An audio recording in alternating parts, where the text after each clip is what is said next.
अभी तक हमने जिन भी वेक्टर्स की बात की है, चाहे वो वेलोसिटी का वेक्टर हो, चाहे वो फोर्स का वेक्टर हो, वो हमेशा 2D वेक्टर्स होते थे, यानी वो एक प्लेन में रिस्ट्रिक्टेड होते थे। बट जो रियल वर्ल्ड है वो तो 3 डायमेंशनल है ना। रियल वर्ल्ड में तो 3 डायमेंशंस हैं। इसका मतलब जो ये वेक्टर है रेड कलर का, वो इस येलो प्लेन से बाहर भी तो आ सकता है। विजुअलाइज हुआ? इसका ये मतलब है कि रियल वर्ल्ड जो है, जहां 3 डायमेंशंस हैं, वहां वेक्टर्स कहीं भी पॉइंट कर सकते हैं। जरूरी नहीं है कि येलो प्लेन के अंदर ही हो वेक्टर, वो कहीं भी पॉइंट कर सकते हैं बाहर। बट यार इसमें एक प्रॉब्लम है। इस 3D वेक्टर की डायरेक्शन कैसे बताओगे? मतलब देखो, जब आप 2 डायमेंशंस में थे तब तो आप बोल सकते थे कि यार ये जो वेक्टर है रेड कलर का, that is like 30 degree above x axis, positive x axis. लेकिन जब 3 डायमेंशंस में आती है बात, तब आप इसकी डायरेक्शन कैसे बताओगे? मतलब आप ये बोल सकते हो कि हाँ, this vector is 30 degree above purple plane, and you can say this vector is approximately like 25 degree outside yellow plane. But तुम फिर भी इशू समझ रहे हो, डायरेक्शन बताना थोड़ा इनकन्वीनियंट है। तो इस प्रॉब्लम को सॉल्व करना पड़ेगा। इस प्रॉब्लम को सिंप्लीफाई करने के लिए हम समझते हैं कि रेजोल्यूशन ऑफ वेक्टर्स क्या होता है। तो चलो फील लेते हैं कंसेप्ट्स की।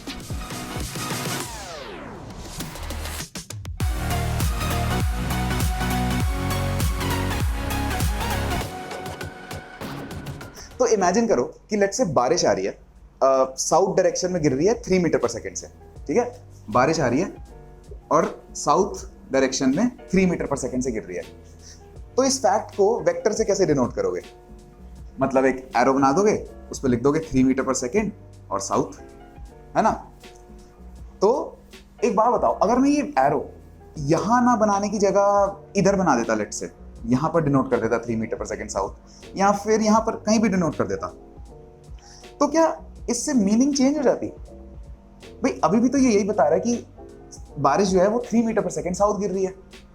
तो तुम देख रहे हो इस वेक्टर को मूव करके भी कोई मीनिंग चेंज नहीं हो गई।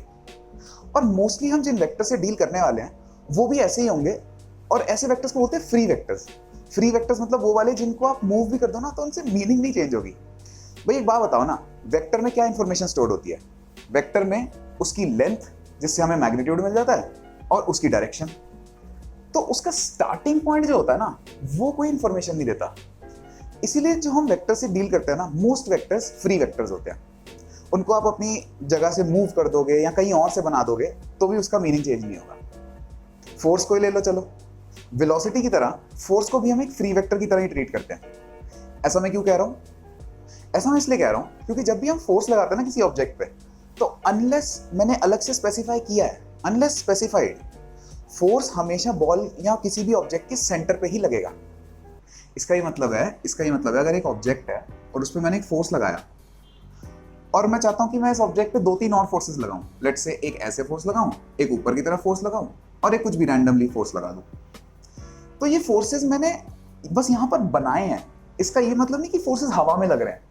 फोर्सेस ये तीनों सेंटर ऑफ दिस ऑब्जेक्ट पे ही लगेंगे, बस मैंने बनाए कहीं और है, और हम फोर्सेस को फ्री वेक्टर्स की तरह ही ट्रीट कर रहे हैं। मतलब मैं कहीं और भी बना रहा हूं तो मीनिंग चेंज नहीं हो रही, फोर्सेस सेंटर पे ही लगेंगे। इसीलिए क्योंकि हम देखो अभी हम हर वेक्टर को फ्री वेक्टर की तरह ट्रीट कर रहे हैं, वेलोसिटी हो जाए चाहे फोर्स हो जाए।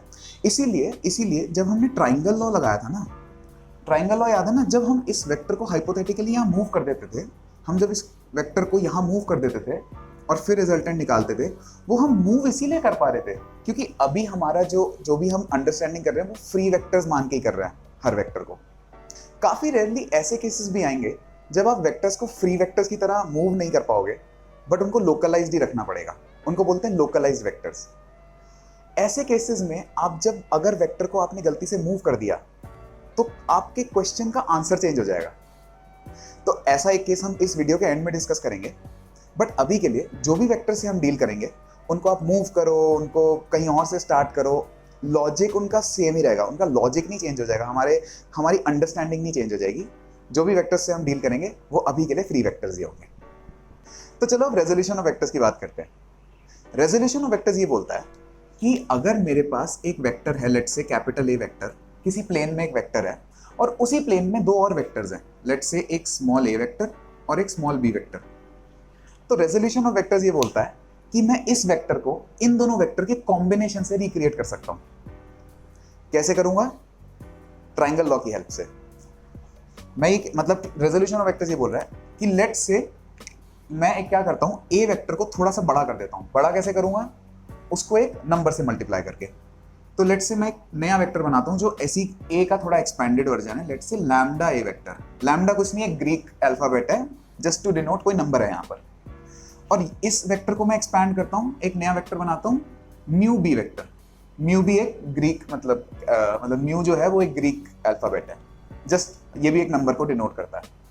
तो अगर मैं लैम्डा और म्यू को ढंग से एडजस्ट करूं, मतलब थोड़ा सा ट्वीक अच्छे से करूं, लेंथ्स को ध्यान से देखूं, तो ट्राइंगल लॉ से, क्योंकि ये फ्री वेक्टर्स हैं, मैं इस वेक्टर को यहां रख दूंगा, ये हो गया लैम्डा ए वेक्टर, और इस वेक्टर को इसके हेड पे रख दूंगा, तो ये हो गया यहां पर म्यू बी वेक्टर। तो अगर ये अच्छे से मैं इनकी लेंथ एडजस्ट करूं ना, तो ये एग्जैक्ट फिट बैठ जाएंगे। ठीक है, ये एग्जैक्ट फिट बैठ जाएंगे। तो point is a vector can be then written as sum of lambda a vector plus mu b vector. तो इस स्टेटमेंट को टेक्निकली हम कैसे बोलते हैं? इस स्टेटमेंट को हम बोलते हैं a vector has been resolved into two component vectors, two components. First component is lambda a vector and second component is mu b vector. जो फर्स्ट कंपोनेंट है lambda a vector, that is along original आपका छोटा ए vector, and जो mu b vector है that is component along आपका original B vector. तो तुमने देखा हुआ क्या? इस चीज को ध्यान रखो, प्लेन में रैंडम एक वेक्टर था और दो और रैंडमली चोजन वेक्टर्स थे, और हमने इस मेन वेक्टर को इन दोनों के कॉम्बिनेशन से लिख दिया। एक नंबर मतलब स्केलर नंबर से मल्टीप्लाई किया, बट इनके कॉम्बिनेशन से ये ओरिजिनल वेक्टर रिक्रिएट हो गया। ये चीज कितनी पावरफुल है मैं अब समझाता हूं। तो अभी तक तो हमने एक वेक्टर को दो रैंडम डायरेक्शन के वेक्टर्स में रिजॉल्व किया था ना। अब से हम क्या करेंगे, किसी भी वेक्टर को सिर्फ हॉरिजॉन्टल और वर्टिकल डायरेक्शन में रिजॉल्व करेंगे। उससे चीजें बहुत कन्वीनियंट हो जाएंगी। मैं बताता हूं कैसे।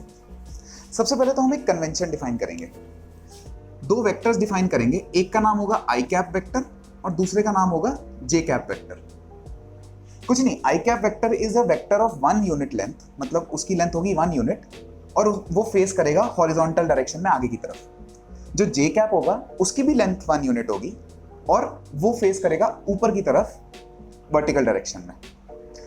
तो अब से हम किसी भी वेक्टर को इन दोनों वेक्टर्स के डायरेक्शन में रिजॉल्व करने की कोशिश करेंगे।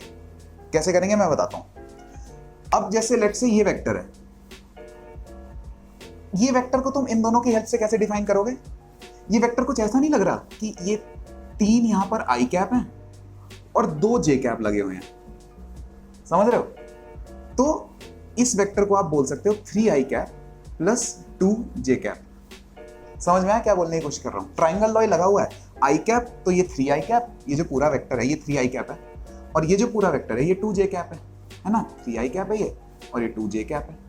तो ये जो मेन वेक्टर हो गया वो हो गया ट्राइंगल लॉ से 3 i cap plus 2 J cap. और भी कोई वेक्टर ले लो, लेट्स से कोई ऐसा वेक्टर ले लिया, तो ये वेक्टर कैसा लग रहा है? ये है 2 आई कैप और 1 2 3, हाँ लेट्स से 3, वैसे तो एक्चुअली 3.5 टाइप का कुछ है ना? तो इसको आप लिख सकते हो 2 आई कैप प्लस 3.5 जे कैप। समझ में आया? अगर ऐसा वेक्टर है तो ये तो सिंपल है, 2 आई कैप प्लस 0 जे कैप। या फिर अगर कोई ऐसा वेक्टर है, मतलब चलो और लंबा ले लो, ये वेक्टर ले लो, तो ये कैसा लग रहा है? ये होगा 4 जे कैप प्लस, और ये टेढ़ा नहीं है सॉरी, ये बिल्कुल सीधा है, तो ये हो गया 4 जे कैप प्लस यानी 0 आई कैप। वो कन्वेंशन है, आई कैप वाला पहले बोलते हैं फिर जे कैप वाला बोलते हैं, तो 0 आई कैप प्लस 4 जे कैप। तो आई होप तुम्हें समझ में आया कि मैं क्या कहना चाह रहा हूँ। किसी भी वेक्टर को हम हॉरिजॉन्टली और वर्टिकल ही रिप्रेजेंट करना चाहेंगे कन्वीनियंस के लिए। तो इससे देखो हुआ क्या, अभी तक हम जब भी कोई वेक्टर डिस्कस करते थे तो उसकी डायरेक्शन बताने में थोड़ा इनकन्वीनियंस होती थी, जैसे ऐसा बोलना पड़ता था कि that vector is in 30 degree north of east direction, या फिर it is in south west direction. तो वो सब अब टेंशन लेने की जरूरत नहीं है। मैं तुम्हें सीधा बोलूंगा, force is 3 i cap plus 2 J cap. उससे ना मुझे लेंथ एक्सप्लिसिटली बताने की जरूरत पड़ी, ना डायरेक्शन एक्सप्लिसिटली बताने की जरूरत पड़ी। लेंथ तुम मतलब उसका मैग्नीट्यूड लेंथ से निकाल ही लोगे, यहाँ पर पाइथागोरस थ्योरम लगा ही लोगे, और डायरेक्शन तुम्हें अपने आप ही दिख जाएगी, 3 i cap plus 2 J cap. यही चीज मैं तुम्हें दिखाता हूं सिमुलेशन के अंदर कैसी दिखती है।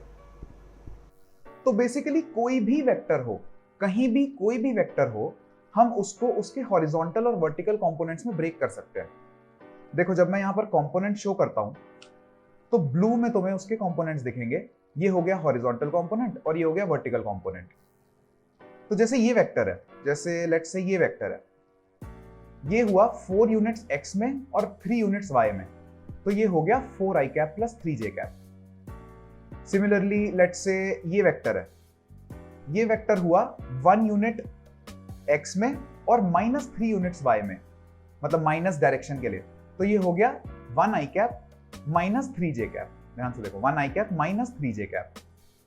अच्छा जैसे ये वेक्टर है, ये होगा 1 आई कैप प्लस 1 जे कैप। देखो बट हाँ एक चीज ध्यान रखना, इसकी एक्चुअल जो वेक्टर का मैग्नीट्यूड है वो 1 नहीं है, वो पाइथागोरस से निकलेगा, root of 1 square plus 1 square यानी √2। इसका मैग्नीट्यूड है √2, बस इसके जो कंपोनेंट्स है उनका मैग्नीट्यूड 1 है दोनों का। तो ये हो गया 1 आई कैप प्लस 1 जे कैप। तो देखो अब तुम्हें पता है कि हम किसी भी वेक्टर के जब कंपोनेंट्स करते हैं तो हॉरिजॉन्टल और वर्टिकल कंपोनेंट्स करते हैं फॉर कन्वीनियंस, है ना। तो उससे क्या होता है, यहां पर एक 90 डिग्री का एंगल बन जाता है। तो हम राइट एंगल ट्राइंगल की कुछ प्रॉपर्टीज लगाते हैं, मतलब लगा सकते हैं। मैं बताता हूं कैसे। लेट्स से ये वेक्टर है 3 आई कैप और ये वेक्टर है 4 जे कैप, है ना। तो इस वेक्टर का मैग्नीट्यूड क्या होगा, लेंथ क्या होगी, वो हम पाइथागोरस थ्योरम से निकाल लेंगे। वो होगा root of 3 square plus 4 square, यानी ये हो गया 5, है ना। और ये एंगल क्या होगा, ये जो एंगल होगा, ये जो थीटा एंगल होगा वो क्या होगा, थीटा बस एक वेरिएबल है। तो ये एंगल हल्की सी ट्रिग्नोमेट्री, सबसे बेसिक ट्रिग्नोमेट्री जब आगे सीखोगे तो तुम्हें ये समझ में आएगा कि जो थीटा होगा ना वो आएगा tan इनवर्स 4/3, यानी 4/3 का tan इनवर्स। टेंशन लेने की जरूरत नहीं है, सबसे बेसिक ट्रिग्नोमेट्री है। जैसे ही शुरू करोगे तुम्हें ये समझ में आ जाएगा जब भी तुम ट्रिग्नोमेट्री शुरू करोगे। तो इसकी वैल्यू आती है अप्रोक्सीमेटली 53 डिग्री। देख रहे हो हमने किया क्या, कंपोनेंट्स की हेल्प से उस वेक्टर का मैग्नीट्यूड और एंगल बता दिया। अब हम उल्टा करेंगे। लेट्स से मुझे इस वेक्टर का मैग्नीट्यूड पता है, लेट्स से मैग्नीट्यूड ले लो m मैग्नीट्यूड है उसका, ठीक है। m कुछ भी हो सकता है, 10, 15 कुछ भी, और उसका एंगल भी पता है, लेट्स से 60 डिग्री है। अब हमें उल्टा करना है, तो हमें बताना है कि ये जो इसके जो कंपोनेंट्स होंगे उनकी क्या लेंथ्स होंगी। पहले हमने लेंथ से ये एंगल और मैग्नीट्यूड बताया था, अब हम मैग्नीट्यूड और एंगल से लेंथ बताएंगे। तो इसकी जो बेस जो होगा बेसिक ट्रिग्नोमेट्री से, तुम्हें जब बेसिक ट्रिग्नोमेट्री सीखोगे उससे समझ में आएगा, जो बेस की वैल्यू होगी वो होगी m जो वैल्यू जो भी 10, 15 जितनी भी वैल्यू है इनटू cos 60 डिग्रीज। तो इसकी वैल्यू आ जाती है, cos 60 की वैल्यू होती है हाफ। तुम्हें समझ में आएगा, टेंशन लेने की जरूरत नहीं है, आगे तुम्हें पता रहेगा कि cos 60 की वैल्यू हाफ होती है। तो ये हो गया m/2 आई कैप, m/2 इसकी लेंथ हो गई और आई कैप डायरेक्शन हो गई। सिमिलरली जो वर्टिकल कंपोनेंट होगा वो होगा m into sine 60, sine of 60 degree, और साइन 60 की वैल्यू होती है √3/2, यानी m√3/2 हो गया j कैप, इसका वर्टिकल कंपोनेंट। समझ में आया? देखो साइन 60 और cos 60 की टेंशन मत लो, इनकी वैल्यूज याद रख लो। लेट्स से cos 60 की वैल्यू तुम्हें याद रखनी है, एक cos 60 की वैल्यू होती है हाफ और sin 60 की वैल्यू होती है √3/2। तो ये वैल्यूज अगर मैं प्लग इन कर दूं तो मैग्नीट्यूड और एंगल की हेल्प से उसकी कंपोनेंट्स की लेंथ्स निकाल दी। ये मैं बताना चाह रहा था। तो अभी तक हमने जितनी भी चीजें समझी हैं, हमने यूनिट्स तो लगाए ही नहीं। मतलब अगर मैं बोल रहा हूं कि किसी कार की वेलोसिटी है 2 आई कैप प्लस 3 जे कैप, उसकी वेलोसिटी है, ठीक है, वेलोसिटी है, तो मुझे यूनिट भी बताना है। तो यूनिट मेरे को लिखना होता है, भूलना मत, यूनिट भी लिखना पड़ता है। सिमिलरली अगर जैसे कोई फोर्स है तो मैं लिखूंगा फोर्सेस जो भी है 4 आई कैप प्लस 2 जो भी है 2 जे कैप, और फोर्स का यूनिट भी लिख देना न्यूटन। तो यूनिट्स मत भूलना, ये बताना चाह रहा था। और एक बहुत इंटरेस्टिंग बात बताओ, एक चीज और बताओ, ये सारे जो वेक्टर्स हैं, ये जो भी मतलब अब ये वेक्टर कैसा दिखेगा, ये 2i कैप है और 3j कैप है, तो ये कुछ ऐसा दिखेगा, मतलब थोड़ा सा ऑलमोस्ट ऐसा दिखेगा, और ये कुछ ऐसा दिखेगा, है ना, 4i कैप 2j कैप। ये वेक्टर्स हमेशा इस प्लेन में ही रहने वाले हैं क्या? ये वेक्टर्स कभी बाहर नहीं आ सकते, थर्ड डायमेंशन में नहीं आ सकते? आ सकते हैं ना। तो अगर 3 डायमेंशंस में कोई वेक्टर है, ठीक है, अगर कोई वेक्टर है, ये मैंने एक्सेस बना दिए हैं, एक हॉरिजॉन्टल, एक वर्टिकल और एक बाहर आता हुआ, तो अगर 3 डायमेंशंस में कोई वेक्टर है, मतलब ऐसे इमेजिन करो, ये जो वेक्टर मैंने बनाया ना, ये थोड़ा सा बाहर की तरफ भी आया हुआ है, कोशिश करो इमेजिन करने की, बाहर की तरफ आया, तो इस वेक्टर को रिप्रेजेंट करने के लिए हमें थर्ड डायमेंशन की भी हेल्प चाहिए होगी। 2 डायमेंशंस में तो आई कैप जे कैप संभाल लेंगे, बट थर्ड डायमेंशन में कौन संभालेगा? तो थर्ड डायमेंशन में हम इंट्रोड्यूस करते हैं, जैसे यहां पर हम बोलते हैं आई कैप, यहां पर हम बोलते हैं जे कैप यूनिट वेक्टर। सिमिलरली जो बाहर की तरफ जो एक्सिस है उस पे हम एक यूनिट वेक्टर डिफाइन करते हैं, के कैप, के कैप, वो भी वही है, उसकी लेंथ 1 यूनिट है और वो प्लेन से बाहर की तरफ आ रहा है, बाहर की तरफ। तो इस वेक्टर को रिप्रेजेंट करने के लिए हम ज्यादा दिमाग नहीं लगाना पड़ेगा। अब हम देख लेंगे कि ये आई में कितना है, मतलब एक्स डायरेक्शन में ये कितना है, तो लेट्स से ये 4 यूनिट्स है एक्स डायरेक्शन में, तो ये हो गया 4i कैप, और ऊपर की तरफ है ये लेट्स से 2 यूनिट्स, तो ये हो गया 2j कैप, और लेट्स से ये बाहर प्लेन से बाहर आया हुआ है 5 यूनिट्स, मतलब काफी आगे बाहर आया हुआ है, तो हम लिख देंगे इसको 5k कैप। तो इस तरीके से इन 3 मतलब कंपोनेंट्स का यूज करके हम एक 3D वेक्टर को भी मतलब रिजॉल्व कर सकते हैं, 3D वेक्टर को भी रिप्रेजेंट कर सकते हैं। इस चीज को ना मैं परफेक्टली तुम्हें विजुअलाइज करवाता हूं सिमुलेशन के अंदर। तो चलो z कंपोनेंट को विजुअलाइज करते हैं। जैसे ही मैं किसी भी वेक्टर को, अभी उसका x कंपोनेंट और y कंपोनेंट दिख रहा है इस रेड कलर के वेक्टर का, जैसे ही हम इस रेड कलर के वेक्टर को 3 डायमेंशंस में ले जाते हैं और उसका z कंपोनेंट बढ़ाना शुरू करते हैं, तो देखो ये z एक्सिस पे उसका z कंपोनेंट दिखना शुरू हो गया ब्लू कलर का। तो जैसे ही मैं उसका z कंपोनेंट बढ़ा रहा हूं, उसकी k कैप की वैल्यू भी बढ़ रही है। तो देखो जैसे ही मैं z कंपोनेंट को बढ़ाया वो ब्लू लाइन बढ़ गई, जैसे ही z कंपोनेंट को घटाया वो ब्लू लाइन छोटी होती जा रही है, क्योंकि ये ब्लू लाइन उसका z कंपोनेंट है। जस्ट फॉर विजुअलाइजेशन मैं इसके आसपास एक क्यूबॉइड भी बना देता हूं ताकि अच्छे से विजुअलाइज हो जाए। तुम देखो जैसे ही मैं z कंपोनेंट बढ़ा रहा हूं ना, ये चीज ध्यान रखो कि ये वाली लाइन की लेंथ तो बढ़ रही है, लेकिन उसका x कंपोनेंट और उसका y कंपोनेंट बिल्कुल इफेक्ट नहीं हो रहा। तो ये तो हो गया z कंपोनेंट का विजुअलाइजेशन।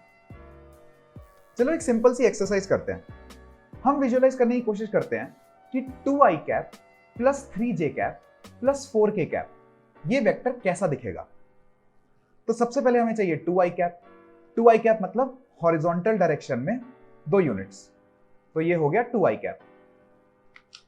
अब हमें जाना है प्लस 3j कैप, यानी y डायरेक्शन में 3 यूनिट ऊपर, तो मैं y बढ़ाऊंगा, ये उसके मैं कंपोनेंट्स भी दिखा देता हूं। y डायरेक्शन में हमें चाहिए 3 यूनिट्स, ये हो गया 3 यूनिट्स y डायरेक्शन में।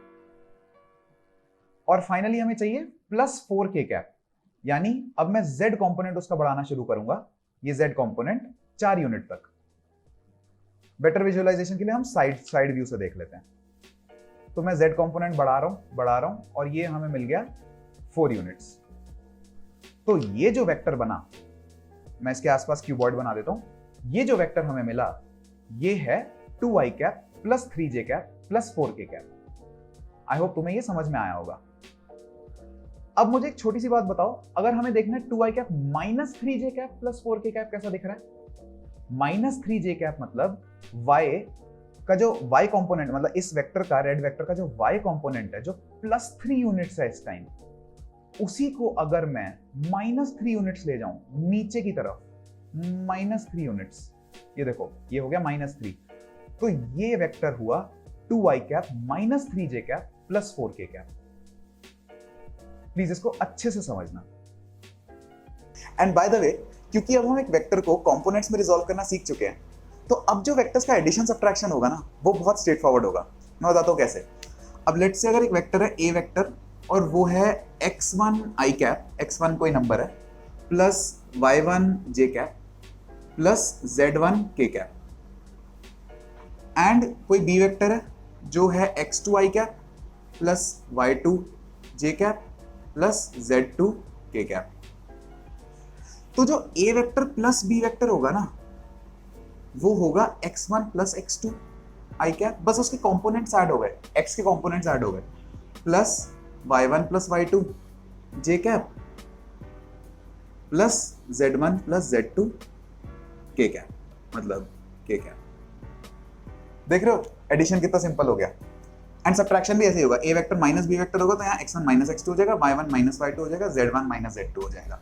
ये वाले बीच के साइन प्लस ही रहेंगे बट अंदर वाले माइनस हो जाएंगे। अब ना एक बढ़िया सा क्वेश्चन करते हैं, तो अपने भाई रेन वाले एग्जांपल को कंटिन्यू करते हैं। तो लेट्स से 3 मीटर पर सेकंड से बारिश गिर रही है, ठीक है, 3 मीटर पर सेकंड से बारिश गिर रही है साउथ डायरेक्शन में। तो अब हमें पता है इसको कैसे लिखते हैं, इसको हम लिखते हैं, ये जो रेन का जो वेक्टर है R vector, let's say rain की वेलोसिटी का वेक्टर है ये है -3 j कैप मीटर पर सेकेंड, है ना, ये है रेन की वेलोसिटी। अब क्या होता है, विंड ब्लो करने शुरू हो जाती है, विंड ब्लो करनी शुरू हो जाती है ऐसे, और उसकी जो वेलोसिटी है, एग्जैक्ट वेलोसिटी है विंड की, वो है -3 i cap minus j cap metre पर सेकेंड। इससे विंड ब्लो कर रही है और बारिश तो आ रही है, ठीक है। तो देख रहे हो क्या रहा है। अब तुम्हें ये बताना है कि ये अगर मैं ग्राउंड पे खड़ा हूं, अगर तो हवा ना चल रही होती तो मैं अम्ब्रेला को ऊपर पकड़ता, लेकिन अब क्योंकि बारिश थोड़ी सी टेढ़ी हो जाएगी हवा की वजह से, मुझे बताना है मैं अपने अम्ब्रेला को कितने एंगल पे टिल्ट करूं ताकि मैं कम भीगूं। Make sense. तो अगर रेन की वेलोसिटी ये है और विंड की वेलोसिटी जो है, विंड की वेलोसिटी कुछ ऐसी है ना, -3i cap minus j cap, तो रेन की नेट वेलोसिटी फिर जो रेन फिर कैसे आएगी वो इनके एडिशन से पता लग जाएगा। तो इनका नेट रिजल्टेंट कैसा होगा, अगर मैं ट्राइंगल लॉ हल्का फुल्का लगाऊं तो वो कुछ ऐसा दिखेगा, है ना, resultant. But addition of vectors का हमने एक बेटर तरीका अभी देखा है, कंपोनेंट्स को ऐड कर दो। तो ये वेक्टर कैसा दिखेगा, -3 j कैप, ये हो गई मतलब अब मुझे क्या करना है, ये विंड है, ये विंड की वेलोसिटी है, ये रेन की वेलोसिटी है, और जो फाइनल रेन की वेलोसिटी होगी वो होगी विंड की वेलोसिटी प्लस रेन की वेलोसिटी, है ना। तो ये हो जाएगा -3 j कैप, ये हो गई आपकी रेन की वेलोसिटी, और प्लस विंड की वेलोसिटी हो गई -3 i cap minus j cap. समझ में आया। तो ये कितना आ गया, -3 i कैप -4 j कैप। तो ये वेक्टर कैसा दिखेगा, ऐसे -3 और ये -4, तो ये अप्रोक्सीमेटली ऐसे रेन आ रही है। अब तुम देख रहे हो रेन अब ऑलमोस्ट इस डायरेक्शन में आ रही है, और अगर कोई नीचे बंदा खड़ा है तो उसने अपना अम्ब्रेला को किस एंगल से टिल्ट करना है ये बताना है। तो वही अब हम वो वाली चीजें यूज करेंगे ना जो हमने राइट एंगल ट्राइंगल की प्रॉपर्टीज देखी थी। अगर ये -3 है, -3i, और ये है -4j, तो माइनस है तो मतलब नहीं, माइनस तो डायरेक्शन बता रहे हैं, ये 3 है ये 4 है, तो ये जो एंगल आएगा, बेसिक ट्रिग्नोमेट्री, बिल्कुल बेसिक ट्रिग्नोमेट्री, डरने की जरूरत नहीं है, ये जो एंगल आएगा वो आएगा tan इनवर्स 3/4, tan इनवर्स 3/4, तो ये आ जाएगा अप्रोक्सीमेटली 37 डिग्री। ये है इस क्वेश्चन का सोल्यूशन। तो चलो वीडियो खत्म होने से पहले मैंने तुमसे एक प्रॉमिस किया था कि लोकलाइज वेक्टर्स पे थोड़ी चर्चा करेंगे। देखो आगे जाके ना कुछ ऐसे वेक्टर्स आएंगे जिनको आप फ्रीली मूव नहीं कर सकते। अगर उन वेक्टर्स को मूव कर दिया ना तो मतलब क्वेश्चन का आंसर बदल जाएगा, मतलब आउटपुट बदल जाएगा, कुछ गड़बड़ हो जाएगी। ऐसे वेक्टर्स को बोलते हैं लोकलाइज्ड वेक्टर्स। एग्जांपल देता हूँ, जैसे जो फोर्स है, हम हमेशा मानते हैं कि फोर्स हमेशा सेंटर ऑफ ऑब्जेक्ट पे ही लगेगा, वो सेंटर ऑफ मास पे लगता है, बट वो चीज बाद में देखेंगे। अभी के लिए मान लो सेंटर ऑफ ऑब्जेक्ट पे लगता है, ये हम बाय डिफॉल्ट मान के चलते हैं, चाहे कहीं भी फोर्स बनाया हो।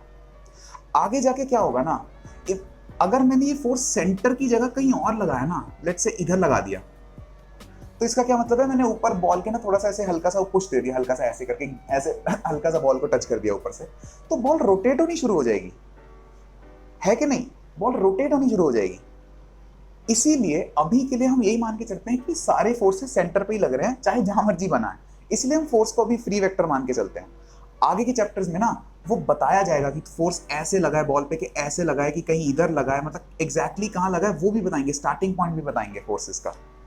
तो इसीलिए कह रहा हूं, जब तक ये नहीं आता, जब तक ऐसे क्वेश्चंस नहीं आते, तब तक फोर्स को हम फ्री वेक्टर मान के चलेंगे। जहां मर्जी फोर्स पड़ा हो, जहां मर्जी मैंने ड्रॉ किया हो, लग वो सेंटर पे ही रहा है। और वेलोसिटी भी फ्री वेक्टर ही माना जाएगा, मतलब उसको फ्री वेक्टर की तरह ही ट्रीट करेंगे। इनफैक्ट जो भी वेक्टर्स की बात करेंगे, जब तक ऐसे क्वेश्चंस नहीं आ जाते तब तक हम उनको फ्री वेक्टर्स की तरह मान के चलेंगे। तो यार आई होप इस वीडियो में तुम्हें सब कुछ अच्छे से विजुअलाइज हो गया होगा। कोई भी डाउट आए तो नीचे कमेंट्स में पूछो, बिल्कुल आंसर करूंगा। और हम मिलते हैं अगली वीडियो में।